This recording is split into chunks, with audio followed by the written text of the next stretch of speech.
What's up guys, Tuna here. It's been a minute since I last posted on this channel and a lot has happened over the last year. The main highlight being that I moved to the UK. Yep, I'm officially a Londoner. Haha.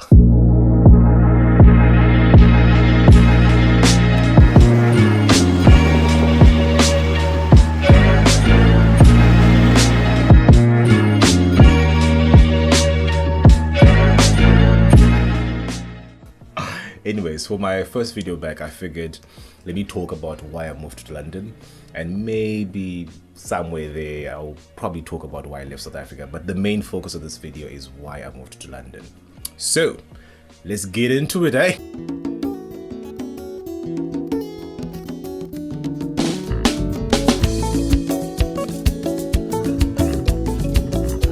So a long time ago, in the Great Lands of Zimbabwe, I was imagining how my future would look like, and I thought to myself, terrible.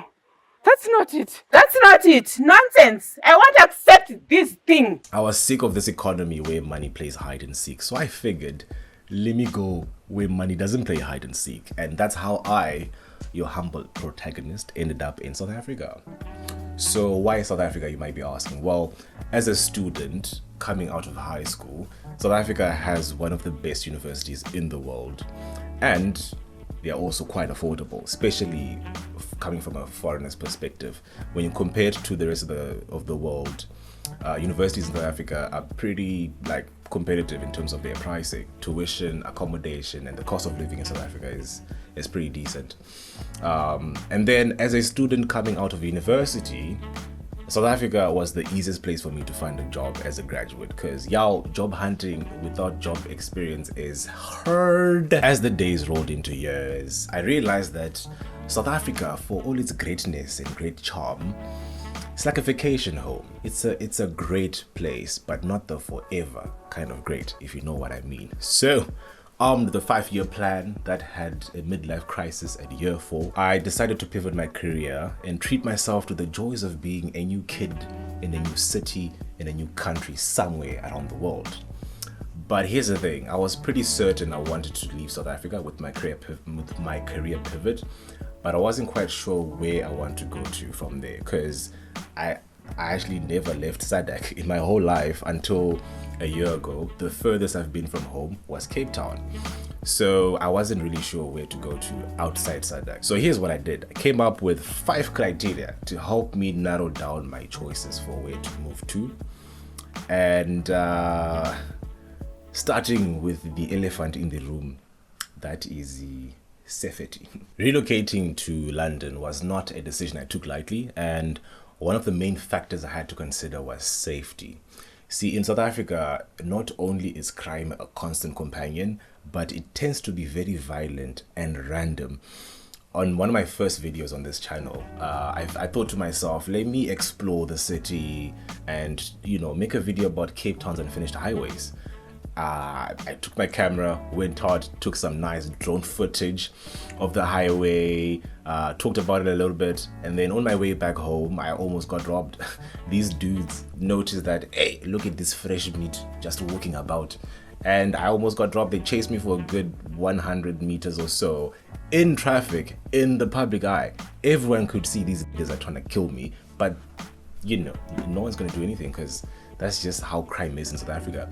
So when I was looking for a place to move to, I wanted a place where I could feel safe. It doesn't have to be the safest place in the world, but I don't want to be looking over my shoulder all the time. I don't want to feel like I can't walk alone at night, home drunk. Not that I want to do that or anything. Of course, I'd never want to walk home drunk at midnight. But if I wanted to, I want to be able to do that without having to feel like I'm going to die for my dumb choices.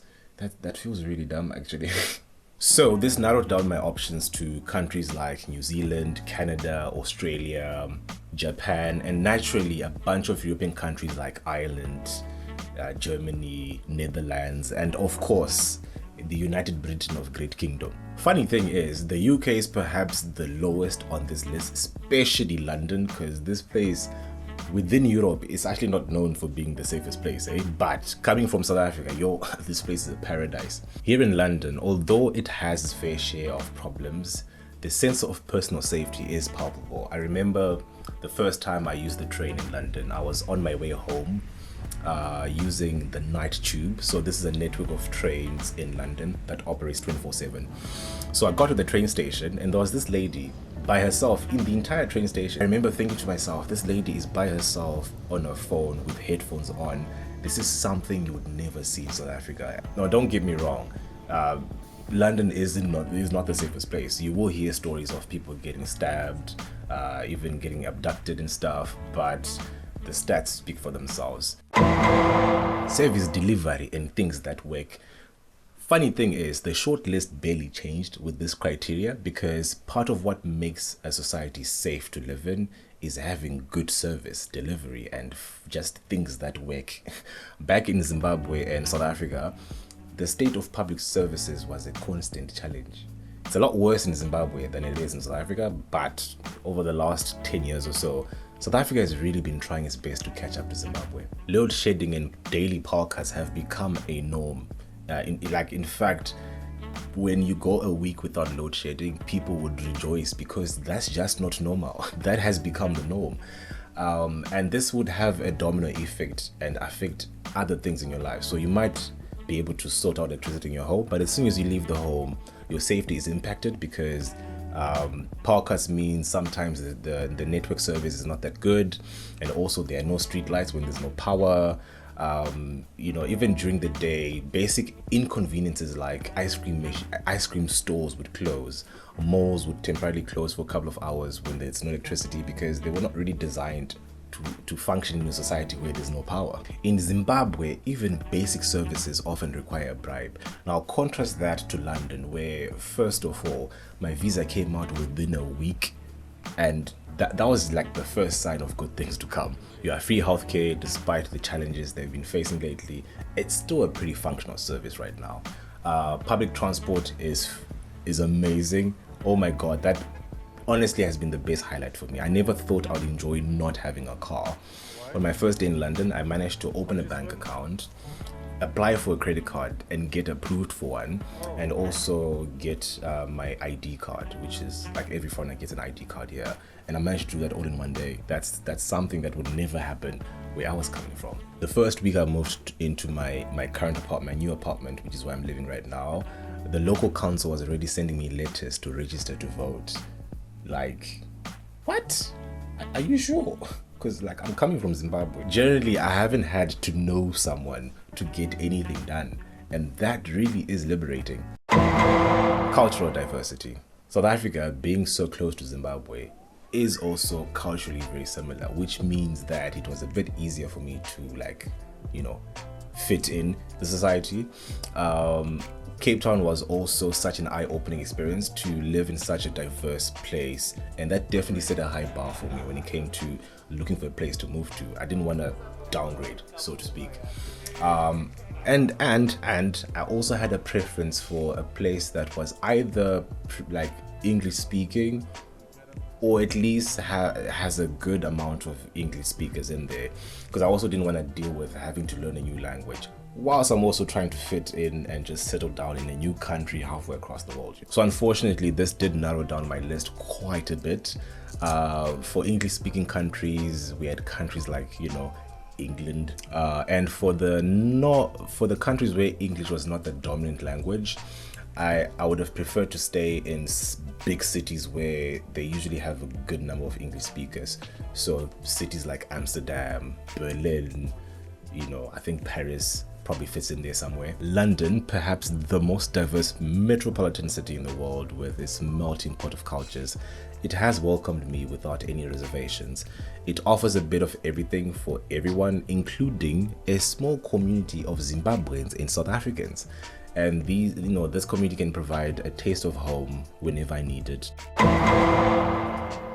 As for travel opportunities, travel in South Africa and Zimbabwe was very limited for me personally, and mainly due to safety and financial concerns. Flying from there to anywhere was usually very expensive, despite what your pocket would look like. For most people, it is pretty expensive.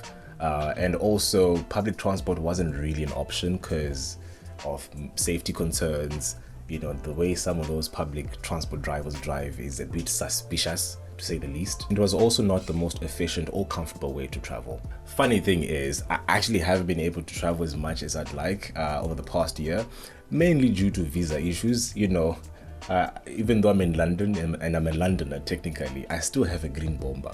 And that Zimbabwean passport is a challenge to get anywhere. So getting a Schengen visa for non-work related stuff was pretty hard. However, I recently did go on my first European trip to Portugal for Afro Nation, and that was a lot of fun.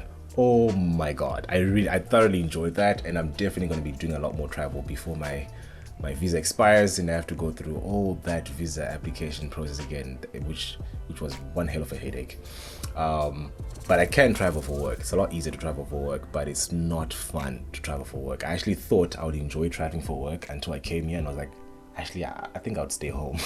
However, the potential for travel within the UK is quite immense. The public transport service here is amazing. It is a bit pricey, but it is really good. You can reach almost anywhere in the UK without the need of a car. Like, I love cars. I enjoy cars. I used to love road tripping back in South Africa, but coming here, as I mentioned earlier on, I never imagined I would enjoy not having a car. I haven't even thought about buying a car because it just doesn't make any sense, especially if you live in London. Like, you can't really drive it anyway anyways. In fact, driving is usually the last option. Actually, that's a lie. I never actually consider it because the buses and trains are usually a great option. London has a dense network of buses and trains that can get you from anywhere to anywhere, and because London is the largest city in the UK, there's trains from London to get anywhere around the country.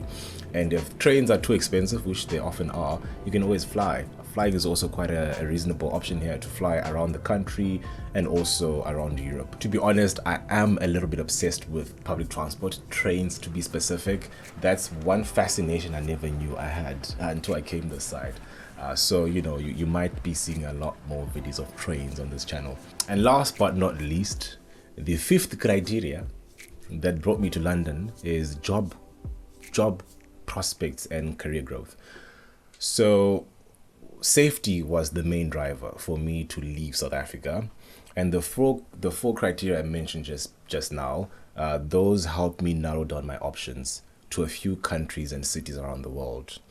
But this fifth criteria was the deciding factor for why London. So as I mentioned in this channel before, when I started working for AWS 5 years ago now, I joined as a graduate cloud support associate, right?